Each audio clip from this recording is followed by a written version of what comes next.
belajar masuk ke bab ketiga, yaitu materi genetika ya. Untuk yang kelas 12 yang sudah melewati bab kedua metabolisme, mudah-mudahan sudah paham betul metabolisme. Kali ini kita lanjut ke materi genetika ya. Materi genetika ini adalah awal dari bab-bab selanjutnya yang akan mempelajari mengenai hukum Mendel, kemudian ada penyimpangan semu hukum Mendel, pola-pola hereditas dan lain sebagainya. Jadi sebelum itu kita belajar dulu mengenai materi genetika ya. Di dalam bab ini kita akan belajar mengenai ada kromosom, gen, dan RNA ya. Jadi kromosom itu apa, gen apa, DNA apa, dan kaitannya masing-masing itu seperti apa. Kemudian kita juga akan belajar mengenai proses sintesis protein ya. Bahannya ada DNA sama RNA. Kemudian prosesnya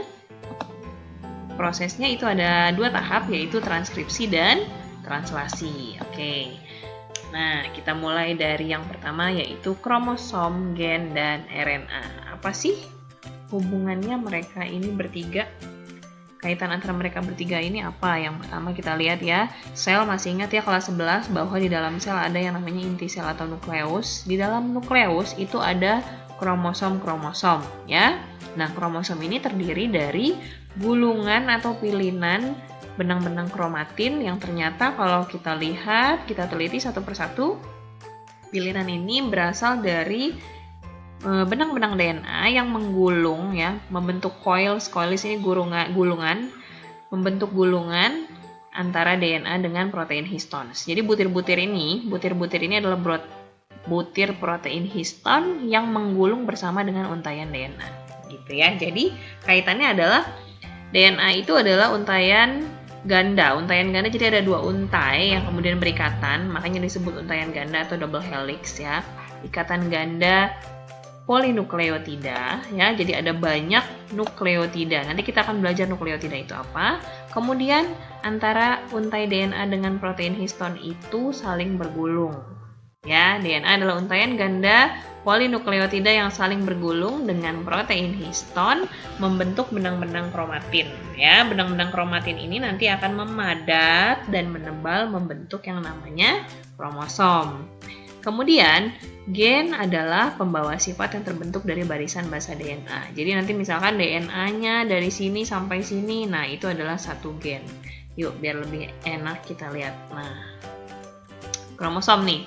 Kalau kromosom itu bagian-bagiannya, yang pertama ini dari sini sampai sini, itu adalah lengannya ya, lengan kromosom. Jadi nanti ada yang punya 1 lengan, ada yang punya 2 lengan, tergantung apanya, tergantung letak ininya nih. Ya, namanya apa ini? Sentromer. Ya. Kemudian ukuran kromosom adalah 12 sampai 50 mikron atau mikrometer, berarti 12 sampai 50 kali 10 pangkat minus 6 meter ya.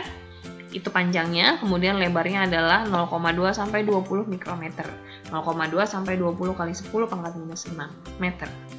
Oke, itu strukturnya ya. Berdasarkan fungsinya, kromosom kita bagi menjadi autosom dan gonosom. Bedanya kalau autosom itu membawa ciri-ciri atau sifat-sifat sel tubuh. Kalau gonosom itu membawa ciri atau jenis kelamin. Jadi kalau gonosom hanya ada 2 macam, yaitu X dan Y.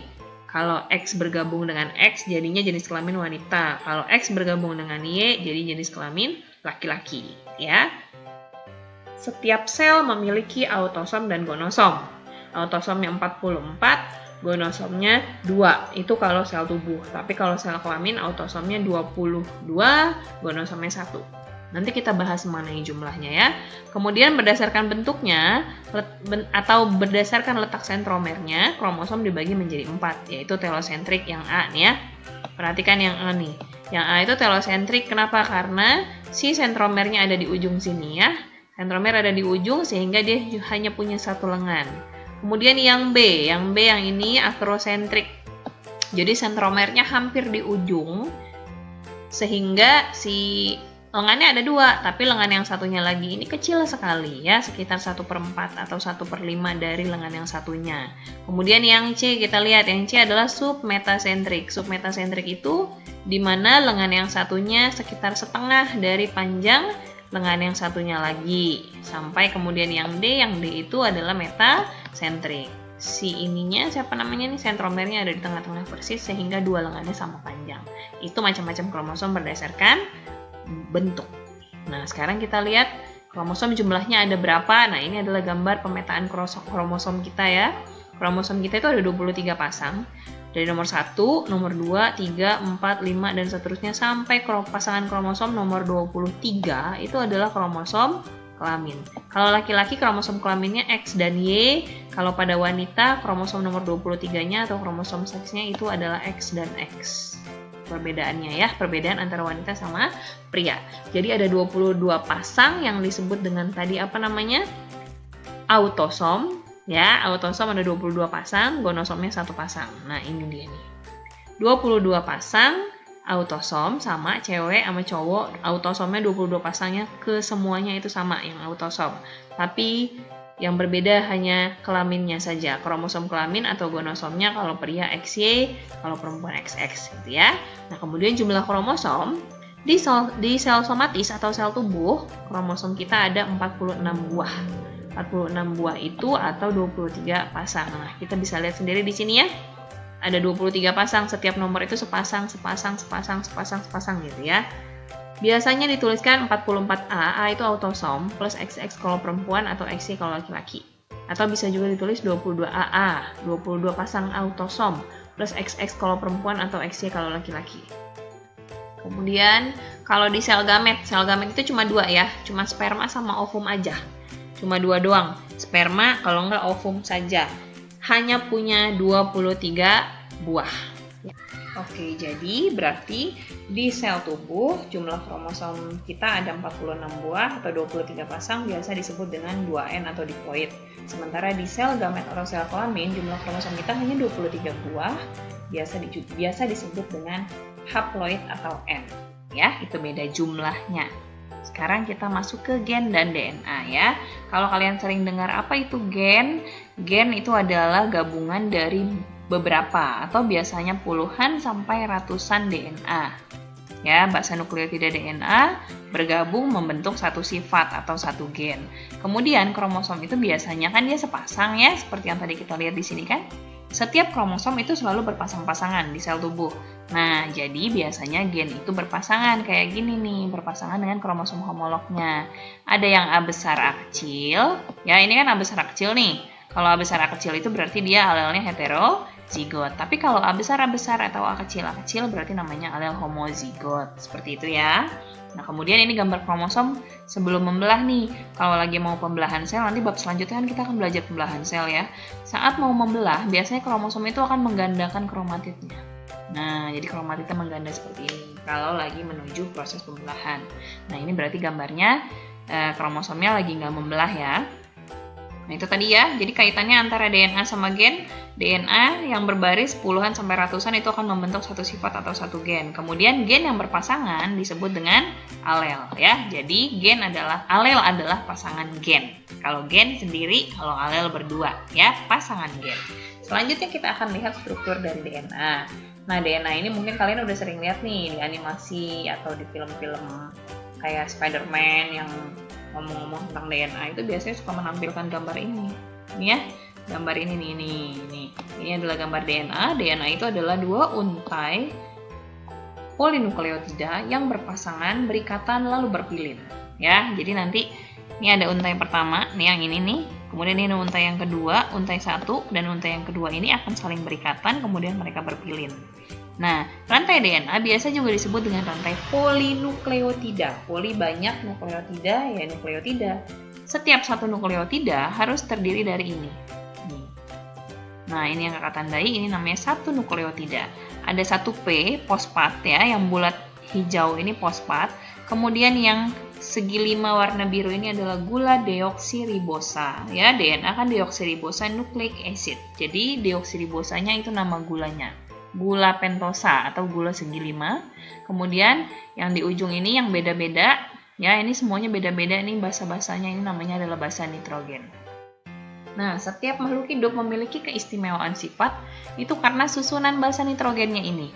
Sebetulnya basa nitrogen cuma ada 4 macam. Yang pertama adenin, lalu guanin, lalu timin, lalu sitosin. Cuma 4. AGTS itu aja berulang-ulang. Tetapi karena kita punya banyak, miliaran sampai triliunan, maka tidak ada satupun makhluk di dunia ini yang susunannya sama persis. Gitu ya. Yang membedakan makhluk satu dengan makhluk lainnya itu adalah susunan basa nitrogennya. ya, walaupun hanya 4 tapi kombinasinya pasti beda. Nah, setiap satu nukleotida harus ada fosfat, gula pentosa, dan basa nitrogen. Kemudian ini setiap satu nukleotida akan berpasangan dengan nukleotida di seberangnya nih, kakak tandain ya. Jadi ini nukleotida, fosfat, gula, basa berhubungan lagi atau berpasangan dengan fosfat, gula, dan basa yang ada di seberangnya. Yang berikatan nanti di sini ada ikatan antara basa-basa nitrogen, ikatannya pakai ikatan hidrogen ya, ini nih. Nah, ini adalah ikatan hidrogen. Ikatan menggunakan hidrogen. Nah, terus kemudian ikatannya sudah jelas. Pasangannya itu pasti A dengan T, T dengan A, C itu citosin ya. Kalau di Indonesia kan jadi sitosin. S dengan G, G dengan S. Selalu begitu, pasti. Kalau A pasti T, T pasti pasangannya A, dan seterusnya.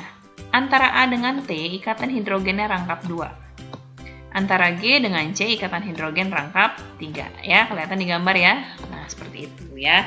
Jadi berarti ini udah pasti nih, kalian harus hafal bahwa A dengan T berpasangan dan A dan T itu pasangannya hidrogen, ikatannya hidrogen rangkap 2, sementara G dan C atau S ya, itu ikatannya selalu rangkap 3. Gitu ya. Nah, karena DNA tersusun atas nukleotida yang berbaris, maka biasa disebut dengan rantai polinukleotida ya.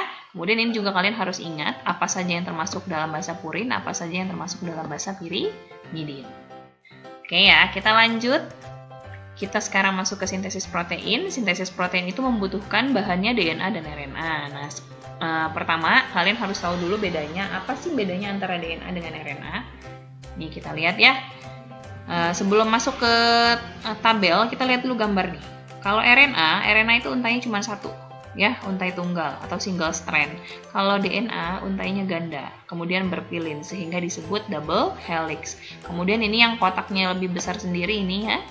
Jadi bedanya lagi, kalau RNA itu nggak ada timin, yang ada adalah U atau urasil. Yuk kita lihat letaknya dulu, perbedaan DNA dan RNA. Kalau DNA letaknya di nukleus, mitokondria, dan kloroplas. Jadi mitokondria dan kloroplas adalah dua organel yang memiliki DNA-nya sendiri. Selain di DNA, selain di nukleus, mitokondria, dan kloroplas, DNA tidak ada lagi ya di mana-mana ya. Tapi beda dengan RNA, kalau RNA selain nukleus, mitokondria, dan kloroplas, ternyata RNA juga ada di sitoplasma dan di ribosom. Kenapa? Karena nanti sintesis protein terjadinya di sitoplasma juga. Dibentuknya di nukleus, kemudian nanti si RNA akan keluar menuju sitoplasma, kemudian akan ditranslate atau ditranslasi oleh ribosom. Kemudian strukturnya. Kalau DNA seperti yang tadi udah sering kakak ulang-ulang, rantainya adalah untai ganda, terus dia rantainya panjang ya, rantainya panjang kalau DNA. Kalau RNA rantainya pendek, untainya tunggal. Kenapa RNA rantainya pendek? Karena RNA ini nanti akan dibentuk dalam bentuk fragmen-fragmen aja, potongan-potongan fragmen kecil yang dibentuk dengan menjiplak DNA. Ya, nanti kita lihat setelah ini. Kemudian kalau DNA gulanya sesuai namanya ya, DNA, deoksiribosa nucleic acid, asam nukleat deoksiribosa. Gulanya adalah deoksiribosa. Kalau RNA, ribosa nucleic acid, asam nukleat ribosa. Jadi gulanya gula ribosa ya. Basa nitrogen. Kalau DNA basa nitrogennya AGTS, adenin, guanin, timin, dan sitosin. Kalau RNA AGUS, Agus, adenin, guanin, urasil, dan sitosin ya. Ini yang berbeda ya antara RNA sama DNA. Kemudian kalau DNA kadarnya tetap. Kenapa tetap? Karena itu membawa sifat ya. Sejak kita lahir sampai gede, sifat kita dibawa oleh DNA yang kemudian akan menyusun gen-gen kita. Jadi nggak akan berubah kadarnya segitu-gitu aja, tidak akan berubah-ubah. Sementara kalau RNA kadarnya berubah-ubah sesuai dengan kebutuhan sintesis protein. Karena RNA adalah pelaku atau pelaksana sintesis protein ya. Fungsinya, kalau DNA membawa materi genetika dan juga dia sebagai jiplakan, maka dia juga mengatur proses sintesis protein. Kalau RNA hanya melaksanakan sintesis protein saja. Itu Oke adik-adik, materi kita sudah selesai. Semoga bisa dipahami ya. Jangan lupa untuk diulang-ulang terus supaya semakin paham. Terima kasih untuk adik-adik yang sudah menyimak. Jangan lupa untuk selalu menjaga kesehatan dan tetap semangat belajarnya.